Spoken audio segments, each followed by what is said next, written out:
Nesta noite eu quero dar sequência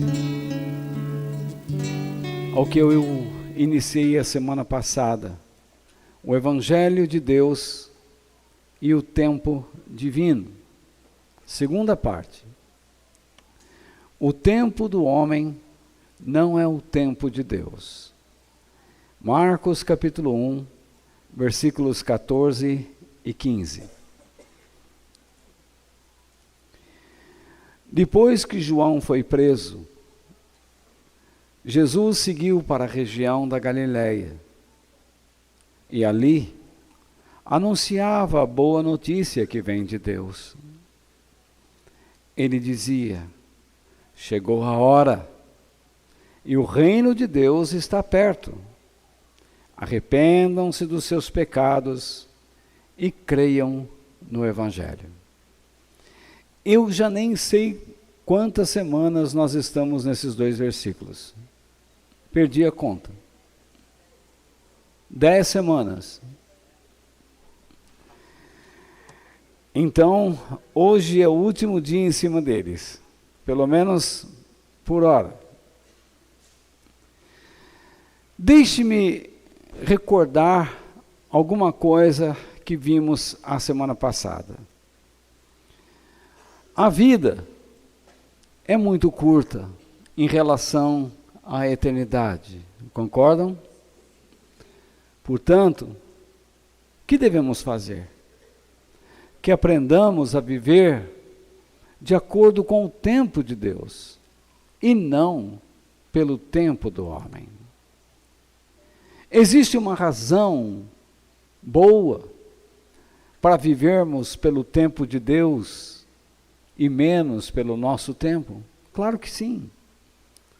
Quando nós nos sufocamos, nós nos estressamos, nos colocamos debaixo de grandes aflições e não demonstramos fé e confiança naquele que nos chamou para vivermos em comunhão com Ele. Além do mais, nós aprendemos também que Jesus não realizava nada por impulso próprio.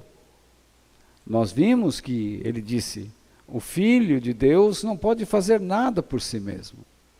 Somente aquilo que vir o Pai fazer, e então, semelhantemente, ele faz. A preocupação de Jesus era nunca agir pelo seu próprio impulso. Ele é o Filho de Deus, ele é o próprio Deus encarnado. No entanto, ele veio também para nos dar exemplo de como nós devemos viver para Deus. Além do mais, Jesus também não vivia pelos impulsos de terceiros. Eu me recordo de sua mãe, e nós vamos ver o texto, pedindo que ele resolvesse uma situação, e ele diz: não é preciso que você me diga o que fazer, a minha hora ainda não chegou. É um erro eu dizer a você: tenha fé que Deus vai dar o que você quer. Isso não é verdade. A fé não existe para isso.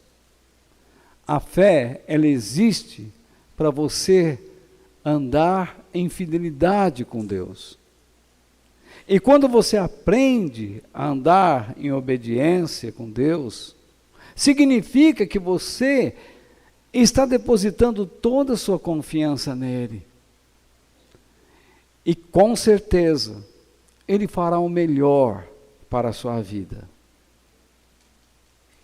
Então, continuando, que eu quero ser ligeiro.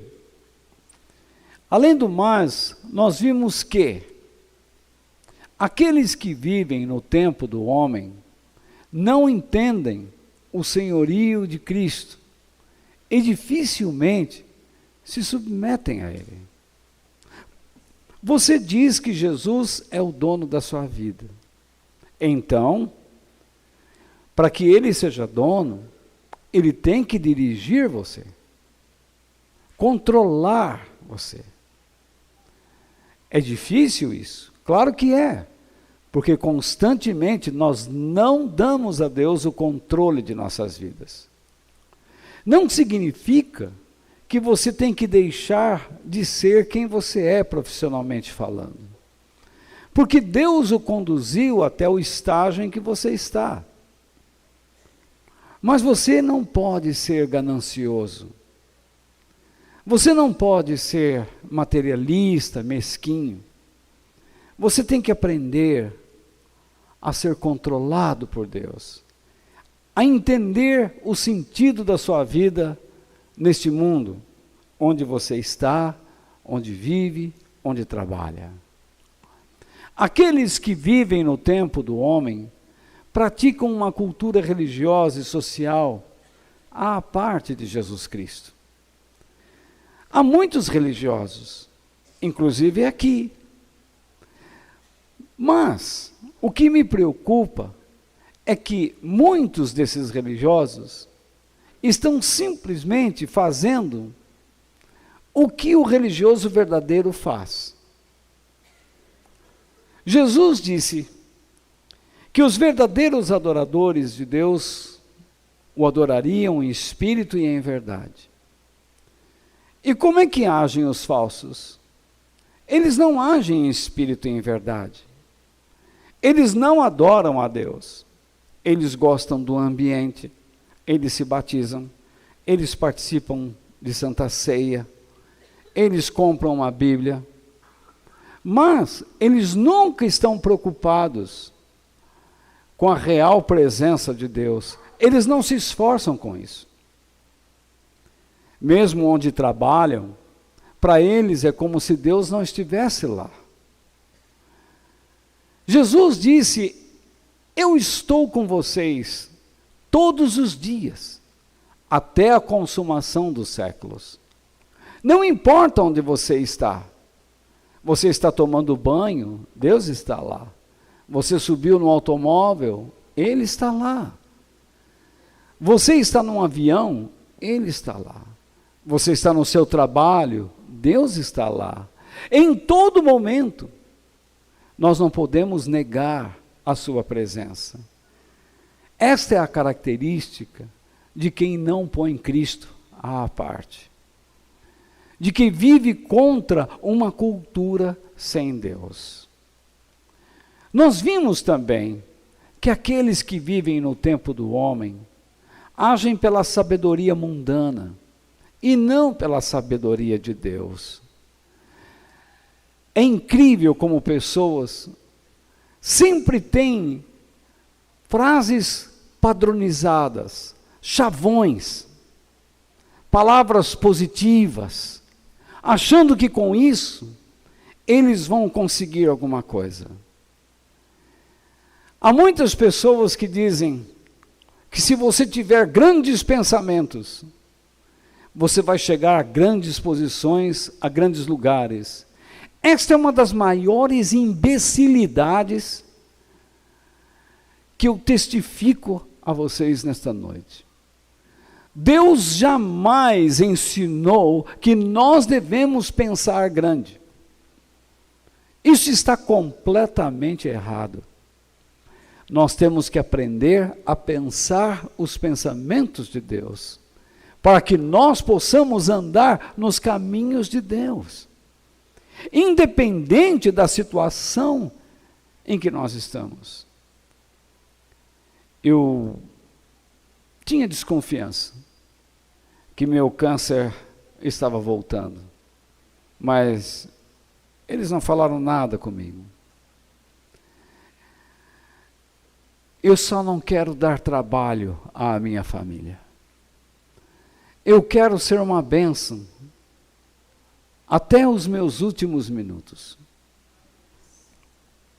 Mas qual é o problema de eu desconfiar que uma doença minha voltou? Parece que dentro da igreja do Senhor Jesus é proibido você lamentar alguma coisa. Parece que é proibido você chorar. Porque existe aqueles cristãos de plantão prontos para condenar suas lágrimas, condenar seus lamentos, condenar suas fragilidades. Mas é incrível que esses condenadores são os primeiros às escondidas a agirem como fracos, realmente fracos. Porque você não consegue encontrar na vida deles nada de positivo, nada de grandeza. Então, eu disse a vocês que o melhor conselho está registrado em 1 Pedro, capítulo 5, verso 6. Quando o apóstolo São Pedro diz: sejam humildes, debaixo da poderosa mão de Deus, para que Ele os honre, quando? No tempo certo. Eu mencionei sobre o perigo que está ocorrendo. As pessoas determinando a Deus acerca do que Ele tem que fazer e de como Ele tem que fazer e ainda quando Ele tem que realizar aquilo que está determinado. Isto é uma coisa satânica, diabólica, porque nós somos barro, Deus é o oleiro. É Ele que trabalha o molde, é Ele que nos forma, é Ele que determina o que nós temos que ser, é Ele que determina os caminhos, difíceis ou não, pelos quais nós devemos passar. É nossa obrigação honrar o seu chamado e declarar confiantemente que ainda que eu ande pelo vale da sombra da morte, não temerei mal algum, pois tu estás comigo, a tua vara e o teu cajado me protegem.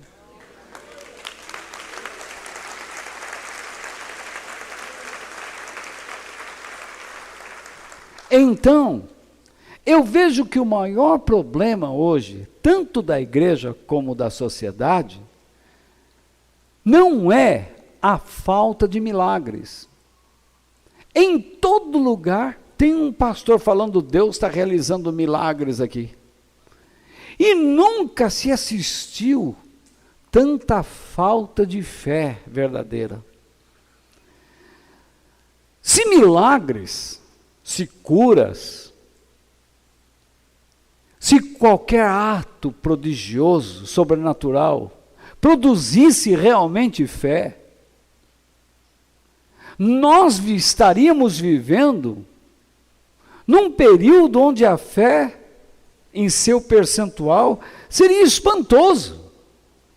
Mas não é o que está acontecendo. Você liga a televisão, quantos testemunhos de milagres você consegue ouvir ou assistir? Você ouve o rádio, pessoas contando milagres.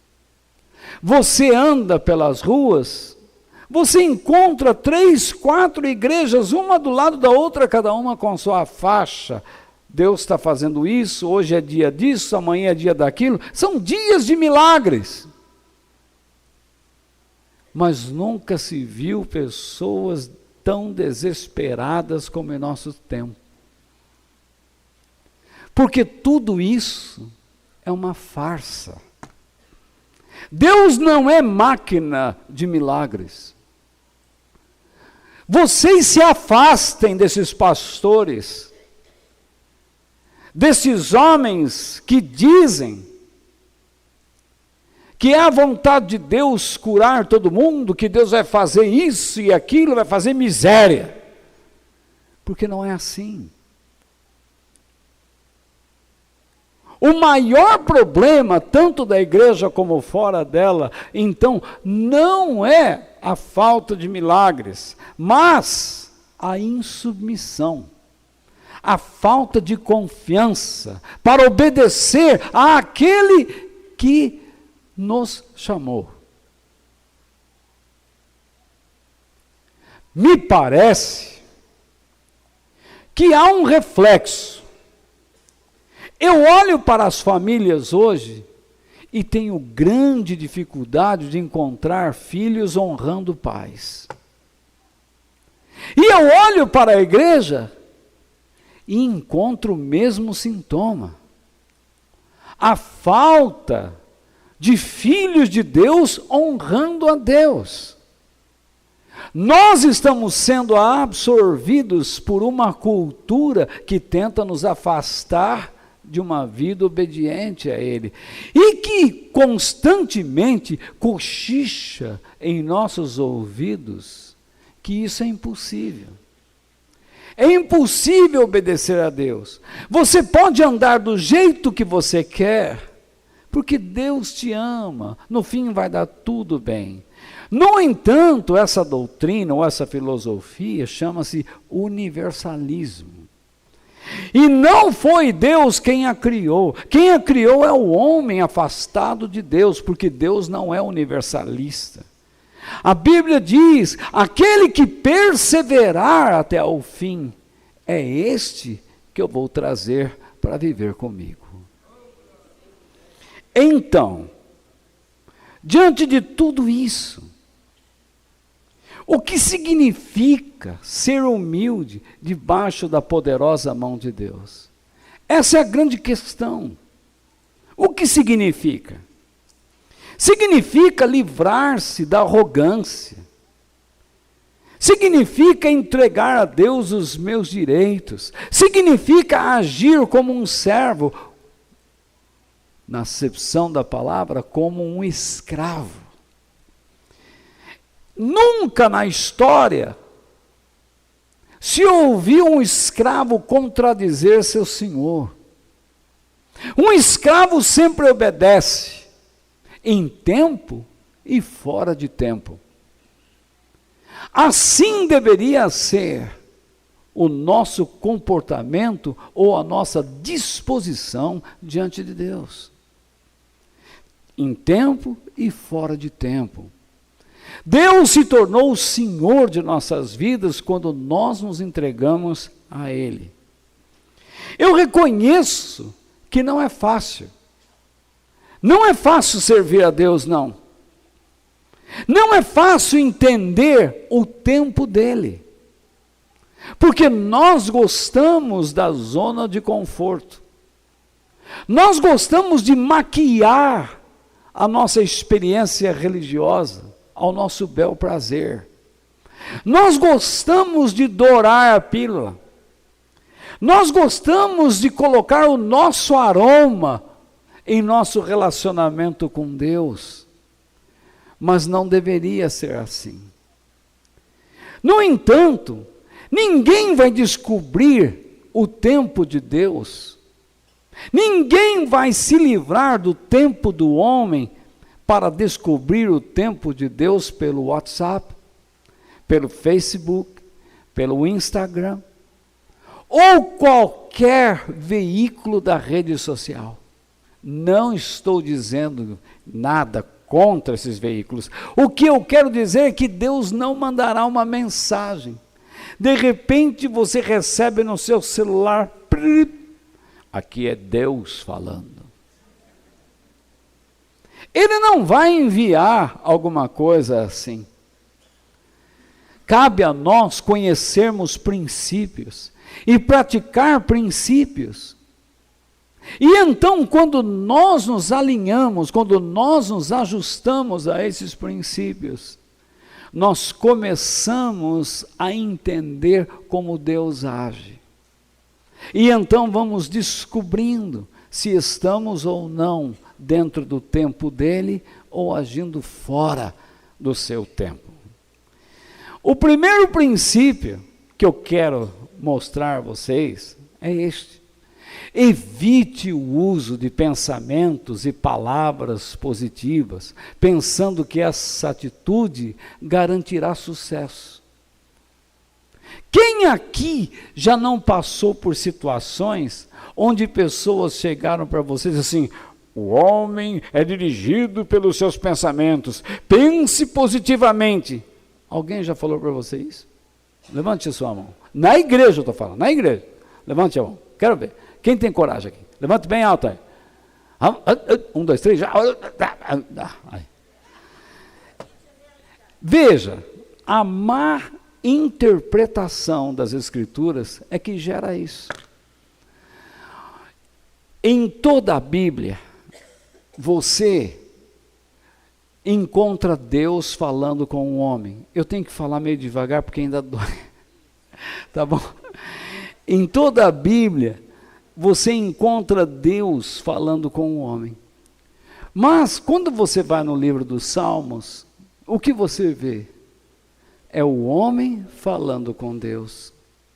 Se você tiver paciência, comece a ler o livro de Salmos e preste atenção como esses homens foram sinceros diante de Deus.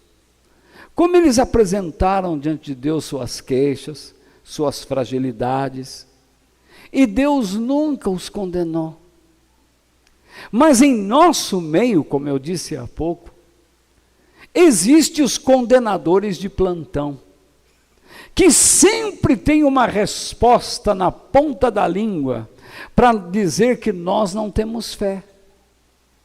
Que você está passando pelo que está, ou seja, você está atravessando uma adversidade porque você não tem fé. Porque se tivesse fé, você não estaria sofrendo. Eu acho que esses caras nunca estudaram ou meditaram na vida do apóstolo Paulo. Se houve alguém que sofreu, foi esse tal de Paulo. Se Deus ama somente aqueles que são um grande sucesso, ele deve ter então odiado Paulo. Quando ele chamou Paulo, ele já foi logo falando: você vai ver quanto custa sofrer por causa do meu nome. Hoje em dia as igrejas simplesmente querem se transformar no quê? Em coaching. Coach é uma palavra inglesa que significa treinador, técnico. Hoje existe uma experiência dentro da programação neurolinguística, onde muitas pessoas se transformam em treinadoras de outros, motivacionais. Parece que as nossas reuniões, elas têm, do verbo ter, têm que adquirir uma característica motivacional. Se você não sair daqui motivado positivamente, parece então que você não esteve na presença de Deus. No entanto, meu querido, quando você olha o versículo 15, que nós lemos no início da nossa meditação, Jesus não fala de motivação positiva, mas ele fala de arrependimento e entrega. Ele fala de alinhamento com Deus. Vocês aprenderam sobre o que é arrependimento. Arrependimento não é se arrastar, gritar, chorar, mas é se alinhar com Deus. Então, a palavra de Deus, ela nos dá esses princípios. E você para com essa coisa de achar que se você pensar positivamente, então tudo vai se resolver na sua vida. Não é assim, não. As coisas de Deus não são feitas dessa maneira. Deus nos chama para obedecê-lo, para pensar seus pensamentos. Veja o que Jesus disse em João capítulo 12, versículo 49. Ele nos dá um exemplo a ser seguido. Eu não tenho falado em meu próprio nome. Mas repare agora, mas o Pai que me enviou é quem me ordena o que devo dizer e anunciar. Deus não está pedindo para você ou eu criarmos frases de efeitos para impressionar pessoas, para criar algum tipo de sensacionalismo, para criar alguma motivação positiva. Deus está nos dizendo o seguinte: pare de pensar o que você quer pensar. Pare de construir estruturas que logo vão ruir, que não vão trazer estabilidade à sua vida. Deus está dirigindo você em alguma direção agora? Seja obediente e seja paciente. Tenha calma. Peça todos os dias que Deus lhe ensine a aprender com Ele. Peça a Deus que lhe ensine a ser humilde debaixo da sua mão. Você está alcançando algum progresso com seus filhos ou não? Tenha paciência, tenha calma. Eu encontro muitas mulheres ou maridos que estão enfrentando um insucesso com seu cônjuge. Não tome atitudes apressadas. Não tome atitudes apressadas. Aprenda a confiar em Deus. Coloque essas vidas nas mãos de Deus. E o que é colocá-los nas mãos de Deus? Não é simplesmente empurrá-los para fora da sua vida, mas significa que você os conduzirá com a mão. Talvez eles não aceitem, e então Deus tomará uma providência. Deus falará com você como você tem que agir. Eu fico impressionado com um pastor aqui em São Paulo. Ontem faleceu um jornalista. E eu fiquei pasmo. Como esse homem, esse pastor, é ridículo. Para não dizer patrício de demônios. Com que autoridade ele pode amaldiçoar alguém? Se Deus nos chama para abençoar pessoas, nunca para amaldiçoar alguém. E ele disse: mexeu comigo, olha o estado em que está. Isso é um absurdo. Mexeram com Jesus. Tem gente que nega Jesus hoje e está podre de rico. O maior problema de quem nega Jesus não é a falta de riqueza, não é a falta de saúde, mas é a ignorância, é a burrice. Inclusive, marca registrada desse pastor. Um verdadeiro idiota. Então, uma segunda característica triste de quem nega a Deus é a perda da eternidade ao lado do Pai. É viver eternamente afastado dele.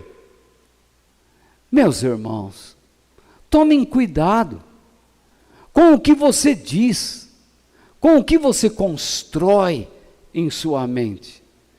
Não se iluda com esses homens que chegam até você dizendo: pense grande, pense positivo, pense pela fé. O que é pensar pela fé? Se a palavra fé significa obediência, por acaso obediência me dá algum atrevimento a pensar o contrário daquele que me pediu para obedecê-lo? De forma alguma. Quem obedece, obedece por respeito, porque crê, porque confia, porque sabe que aquele que nos chamou, nos chama para o melhor.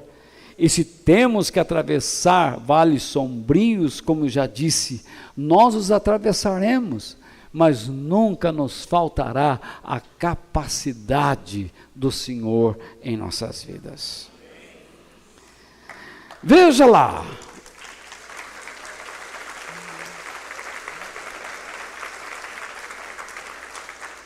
Se em algum momento você não tem um conhecimento de princípios bíblicos para aplicar em situações específicas, especialmente em adversidades, fique em silêncio.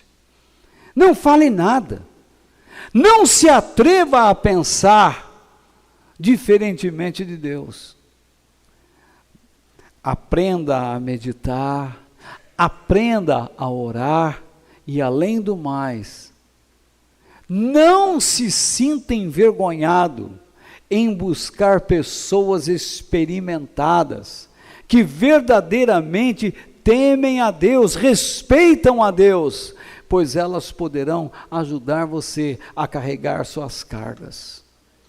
Não tente lutar sozinho, não crie caminhos, siga o caminho de Deus, pois Ele mesmo diz: os meus pensamentos não são iguais aos seus pensamentos, os meus caminhos não são os seus caminhos, pois tanto os meus pensamentos como os meus caminhos são mais elevados do que os teus.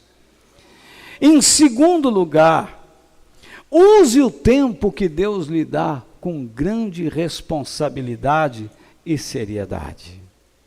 Jesus tinha um forte senso de obediência.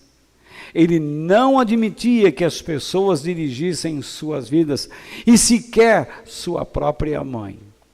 Em João capítulo 2, versículos 3 ao 5, está escrito uma coisa. Jesus está numa festa em Caná da Galileia. Então, quando acabou o vinho, a mãe de Jesus lhe disse: o vinho acabou. Jesus respondeu: não é preciso que a senhora diga o que eu devo fazer.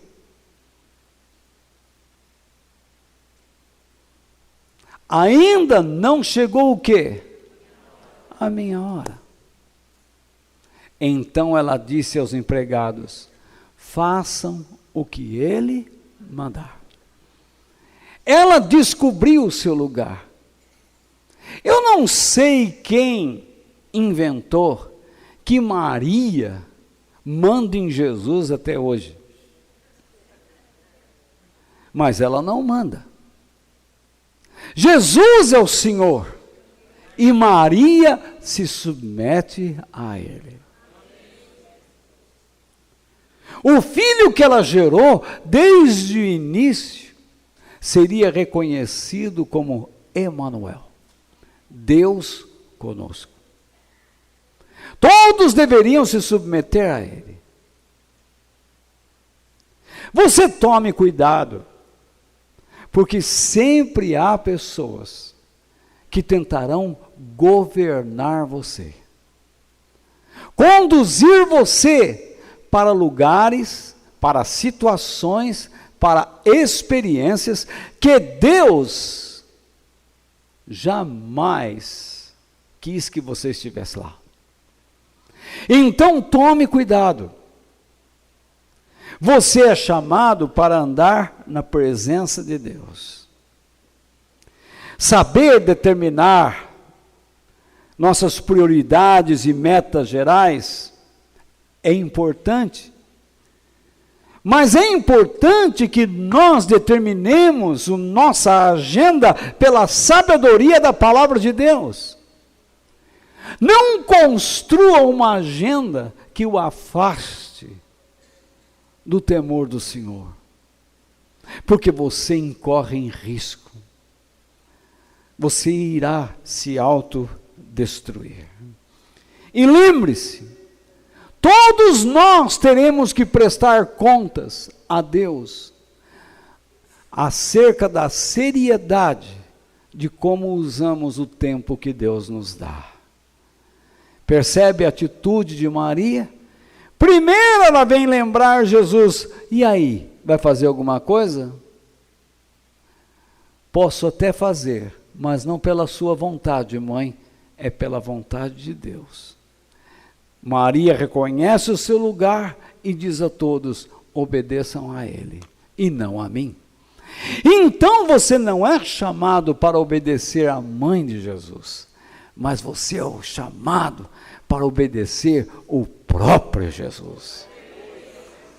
Ele é o Rei dos Reis e Senhor dos Senhores. E está escrito: todo joelho se dobrará, toda língua confessará que Jesus Cristo é o Senhor.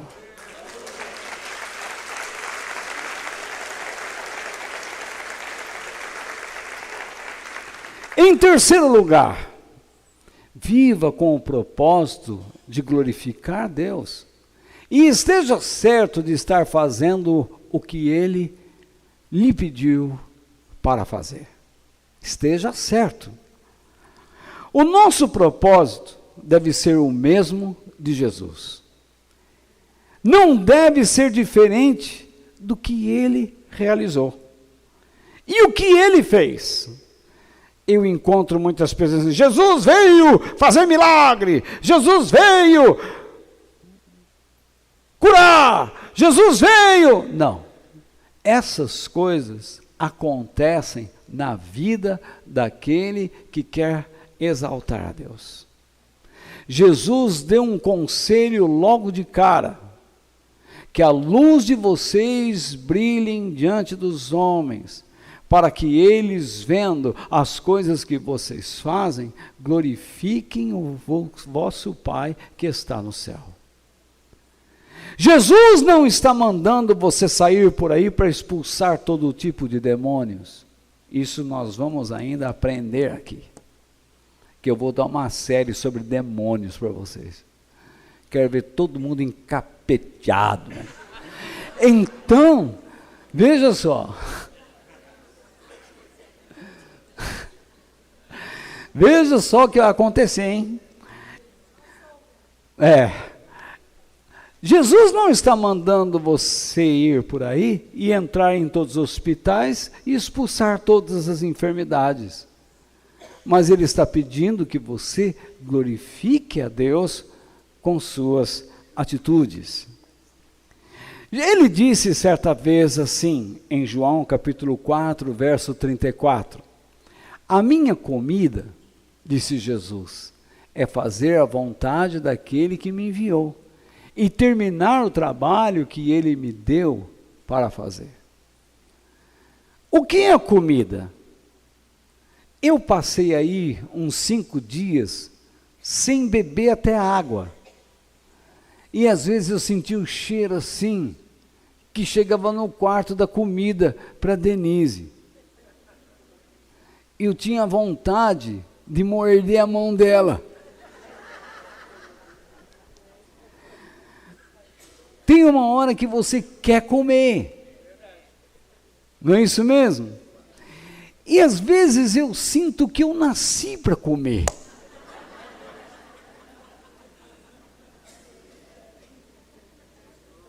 É uma delícia comer. Inclusive, Priscila, aquela torta que você fez lá, que você me presenteou, tá muito boa. Eu nasci para comer as tortas que você faz. Olha, não é por nada não, mas a nossa Priscilinha aí, tem uma turminha aqui que é boa de cozinha, hein? Vou falar a verdade, hein? E o Dario está aprendendo, né? Dario, eu acho que você vai ser cozinheiro. E ela vai ser a sua chefe. Continuar, né? Né? Sim, chefe! É, né? Então, veja lá. O que eu estou tentando falar para você? O que é que sustentava a vida de Jesus, de acordo com o que nós estamos lendo aí? Fazer a vontade do Pai e o que mais? E terminar a tarefa que Ele deu. O grande problema de muitas pessoas é esse. Eles não estão compromissados em fazer a vontade de Deus e não sabem sequer onde estão. E falam de uma vida bem-sucedida nesse mundo.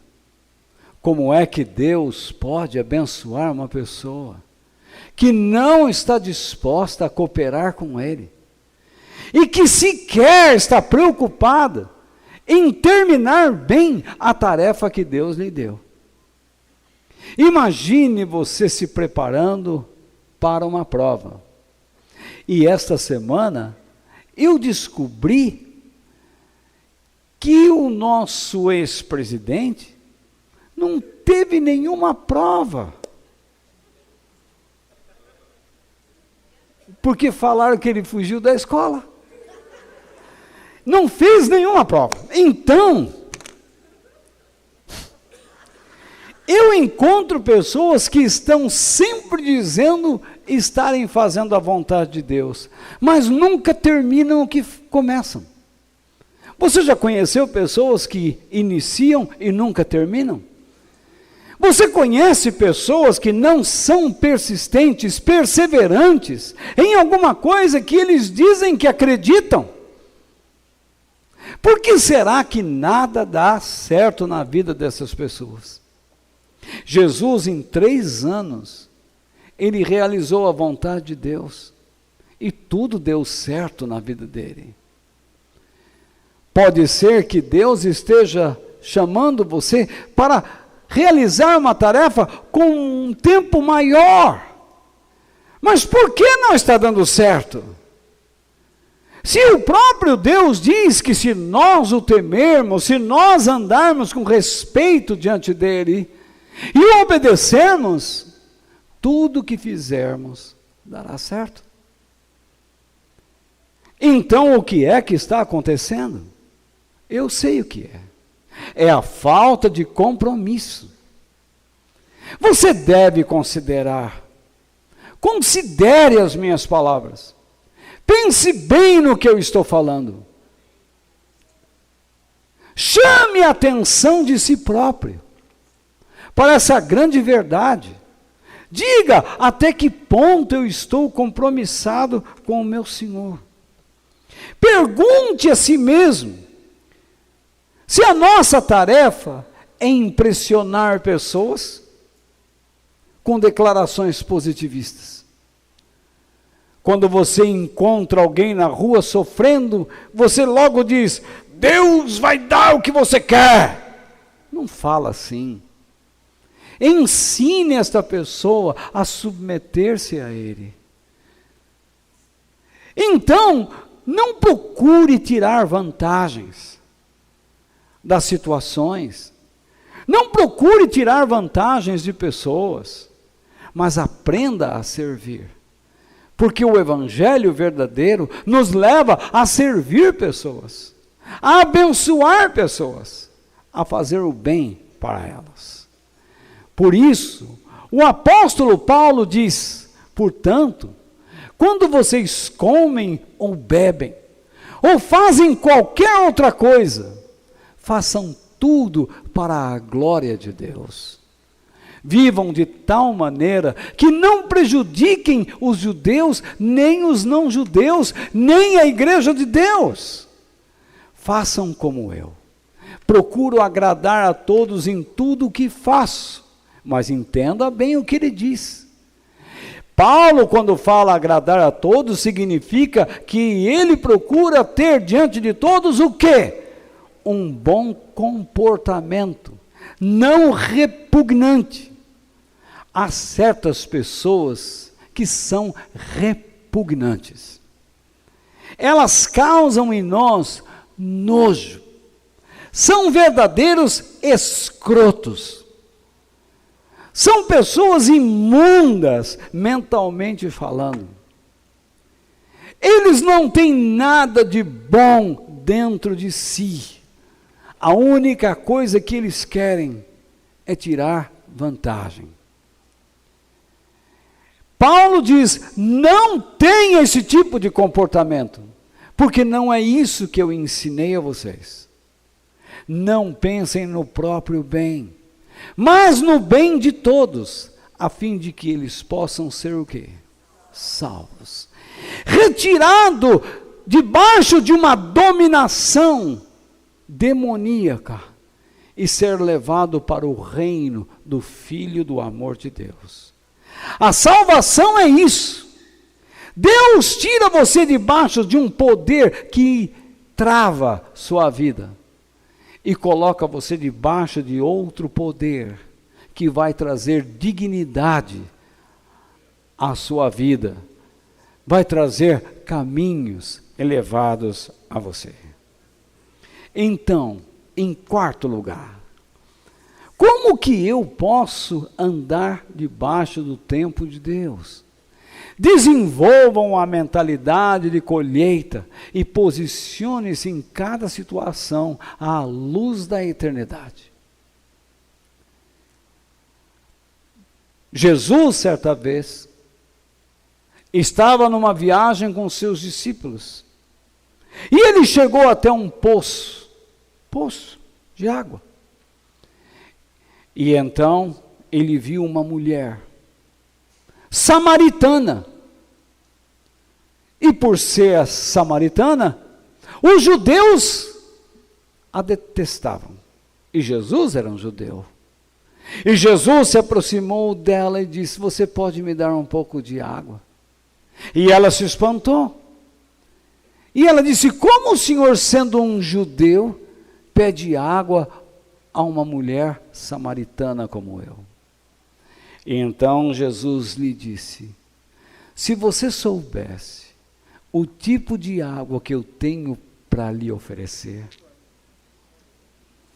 já lhe garanto que quem bebe da água que eu der, jamais terá sede.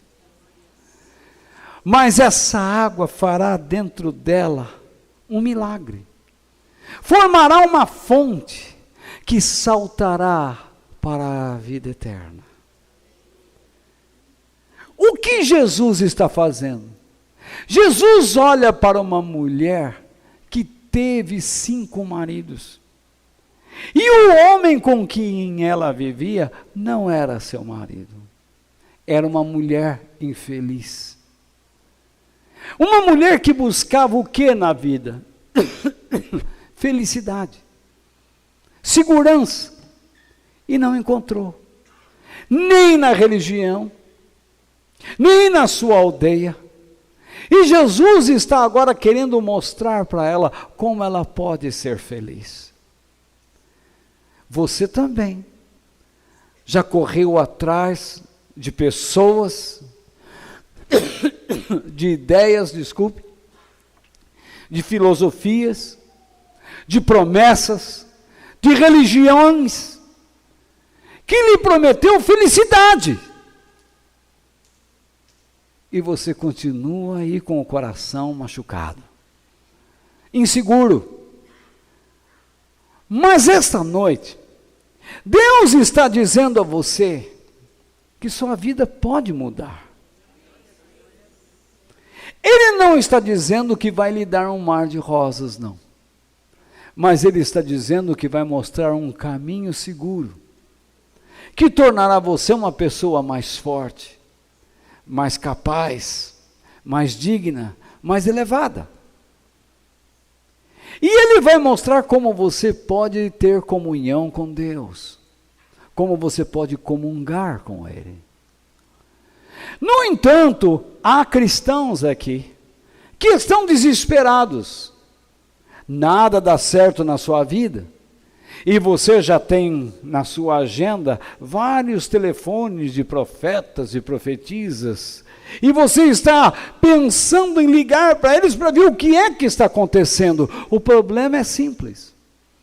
Você não está se submetendo à poderosa mão de Deus. Você não é humilde. Você quer viver a vida que você quer viver.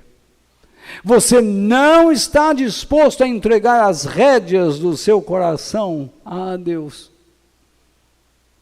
Jesus, ao encontrar-se com esta mulher, ele não pensou em si mesmo, mas ele diz: Deus, aí está uma mulher com necessidade. Eu quero conduzi-la até o Senhor. Mas no que os discípulos de Jesus estavam preocupados? Com comida. E quando eles chegaram e viram Jesus conversando com aquela mulher, ficaram impressionados. Como é que o Senhor gasta tempo com essa coisa? Vocês se preocupam com comida. E a minha comida é fazer a vontade do meu Pai. Essa deve ser a nossa preocupação. Deus não está mandando que você, vendedor, que você, advogado, que você, profissional, abandone suas responsabilidades. Mas que você encontre no seu local de trabalho, onde você mora, a vontade de Deus em acolher pessoas, em conduzi-las à presença de Deus. Lá onde você trabalha, lá onde você mora, tem alguém desconcertado. Tem alguém cujos pensamentos estão perturbados. E você encontrou a paz. E você encontrou o caminho. Mas por que você não consegue falar nada para essas pessoas? Porque você não desenvolve uma mentalidade de colheita. Você não está preocupado em trazer a graça e o amor de Deus a pessoas. E então, você começa a viver o seu tempo.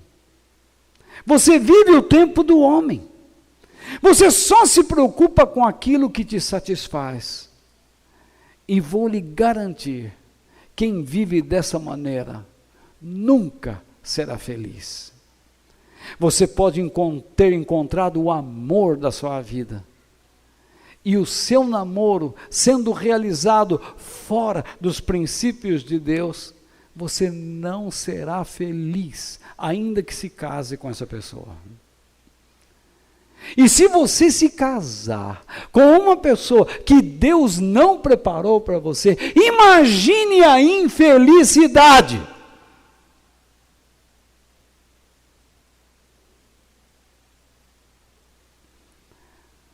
A vida é séria e você não pode brincar com ela. Portanto, cuidado. Cuidado com os seus posicionamentos. Mais um, que é o penúltimo. Estou sendo rápido hoje, não estou? Seja razoavelmente prudente, mas não coloque o conforto pessoal acima da vontade de Deus. Muitas vezes, nós temos medo de correr riscos. Nós queremos ser muito cautelosos. Mas é impossível você não sofrer alguma perseguição, principalmente quando você declara às pessoas a sua fé.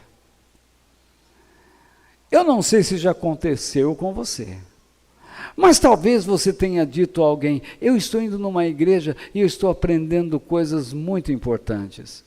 E a pessoa então olha para você e diz: você vai ficar louco lá, estão fazendo lavagem cerebral. Já ouviu isso? Eu já ouvi que eu faço lavagem cerebral. Se eu quisesse fazer lavagem cerebral, eu usaria técnicas de hipnose, técnicas motivacionais, e não expressaria a vocês o Evangelho de nosso Senhor Jesus Cristo. Não falaria abertamente a vocês que vocês precisam se alinhar com Deus. Não falaria do inferno e nem falaria do céu. Mas falaria de uma vida abundante, próspera, financeiramente falando. Mas não é isto que voga aqui. A minha preocupação é com a sua alma. É com a sua fragilidade ou com a nossa fragilidade espiritual e moral.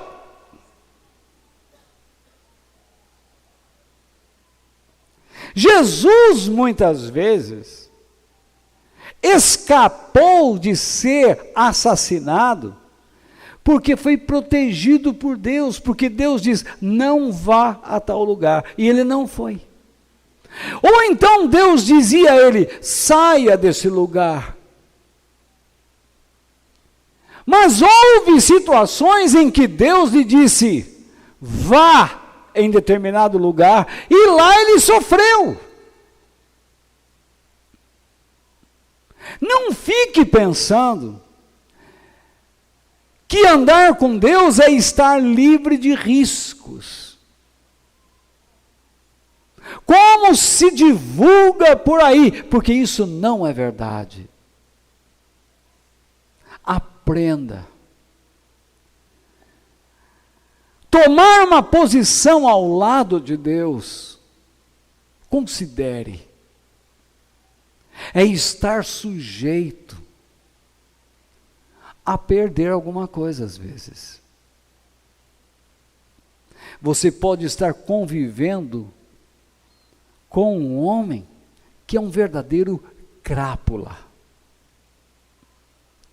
E Deus manda que você seja uma mulher de Deus, que faça o bem a Ele. Imagine você obedecendo a Deus, fazendo o melhor a um crápula, a um maníaco, a um desconcertado, a um perturbado. E você sabendo que por um tempo não receberá nada de bom em troca. E Deus continua dizendo, me obedeça, faça o melhor. Pois é só dessa maneira que Deus consegue nos proteger. Quando Pedro disse, humilhem-se debaixo da poderosa mão de Deus, isto é, deixe de ser arrogante e entregue os seus direitos a Deus para obedecê-lo, porque em tempo certo, em tempo oportuno, Ele honrará sua atitude. Significa que quem não se submete a Deus não é honrado por Ele. A equação, a matemática é simples. Quem não se submete a Deus nunca será honrado por Ele. Deus nos pede que às vezes soframos em nome da nossa piedade. Deus olha do céu, um Deus magnificente, um Deus poderoso que é capaz de criar do nada tudo. E que sabe de antemão que iremos sofrer por fazermos o bem, por estarmos fazendo o melhor, iremos perder. Se vocês soubessem os conselhos que eu já recebi de religiosos, para pregar de outro jeito, porque eu seria rico.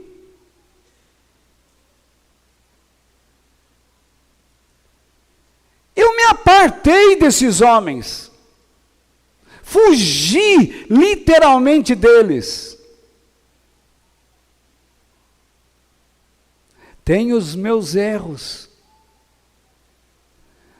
mas tomar para mim o povo de Deus, manipular pessoas, tirar vantagens, jamais fiz isso e espero nunca fazer. Que nós sejamos muito sábios. Nós temos que ter prudência em como falar às pessoas, mas temos que muitas vezes nos posicionar sem medo de sofrermos algum embate. E por fim, esteja disposto a confrontar com moderação, mas com convicção bíblica, a cultura deste mundo sem Deus. Onde eu me apoio? Eu me apoio em um texto bíblico de Paulo, em que ele escreveu ao seu discípulo Timóteo. Ele diz: o servo do Senhor não deve andar brigando, mas deve tratar todos com educação. Deve ser um mestre bom e paciente, que corrige com delicadeza aqueles que são contra ele. Pois pode ser que Deus dê a eles a oportunidade do quê? De se arrependerem e de virem a conhecer a verdade. Eu não posso obrigar vocês a crerem como eu creio. Só Deus pode convencê-los a andar pelo mesmo caminho que eu trilho.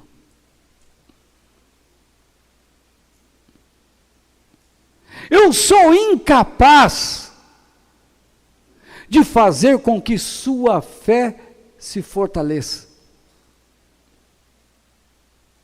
Os meus argumentos, vírgula, os quais não são meus, mas são provenientes da palavra de Deus, porque evito dar opiniões pessoais, devem levá-los à reflexão.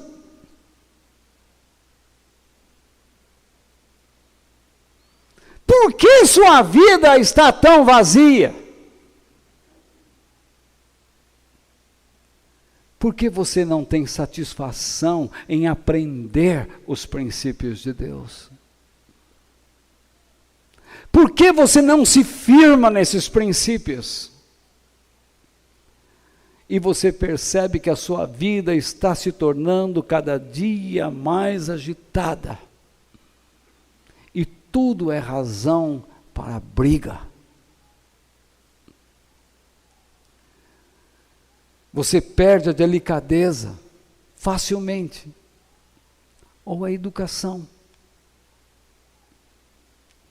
Você vai conversar com alguém, você tenta se impor. Eu conheço pessoas que, além de tentar se impor sobre pessoas, eles fazem isso em tom de deboche, denigrindo quem os ouve, como se eles fossem os tais.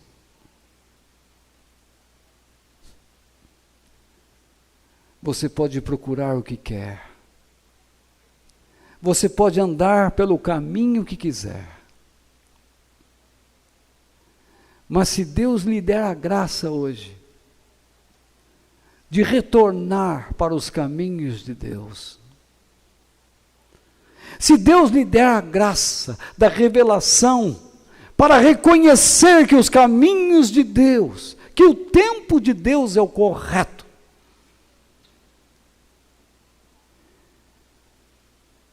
que entregar sua vida a Deus, isto é, colocar-se sobre a sua poderosa mão, ser controlado, dirigido por Ele, é o melhor.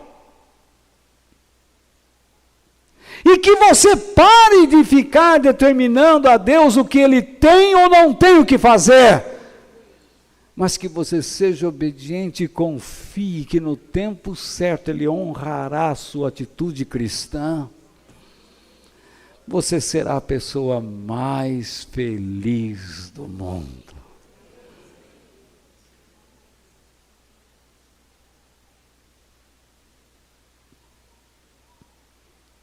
Sabe por que eu estou aqui nesta noite? Por causa da minha obediência a Ele.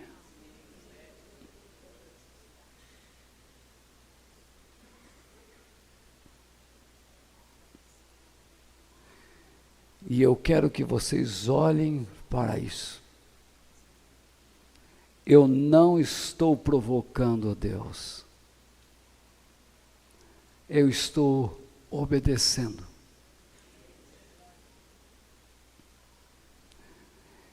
Eu não vou entregar os pontos só da minha barriga ao médico.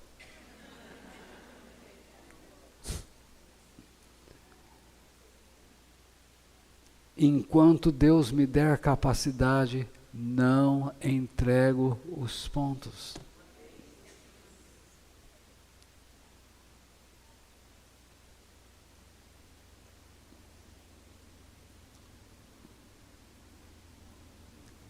Não desanima. Lembre-se das palavras de Deus a Josué. Não foi eu quem mandou você ir.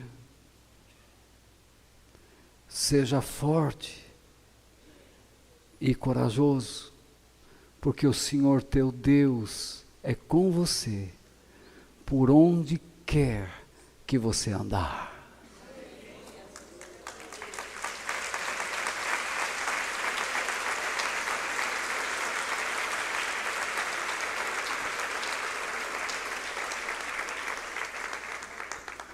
Jesus nunca agiu à revelia de Deus. Ele nunca nos ensinou a sermos insubordinados. Ele nos ensinou a respeitarmos o Pai, a confiarmos nele.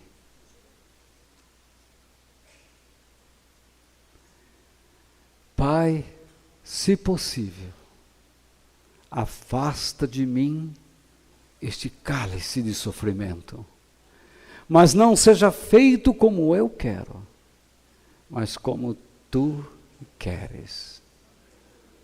Isto não é sinal de fraqueza, nem de falta de fé, mas de confiança, de submissão, portanto, de grandeza, de dignidade, de alguém que reconhece Deus como Deus. Esta é a minha esperança, após ter meditado com vocês esta palavra. Que Deus nos abençoe.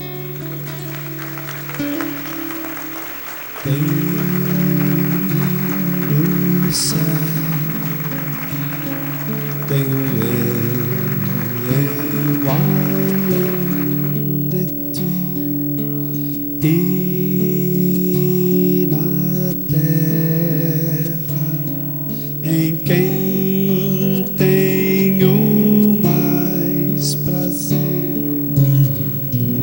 Não há outro Deus.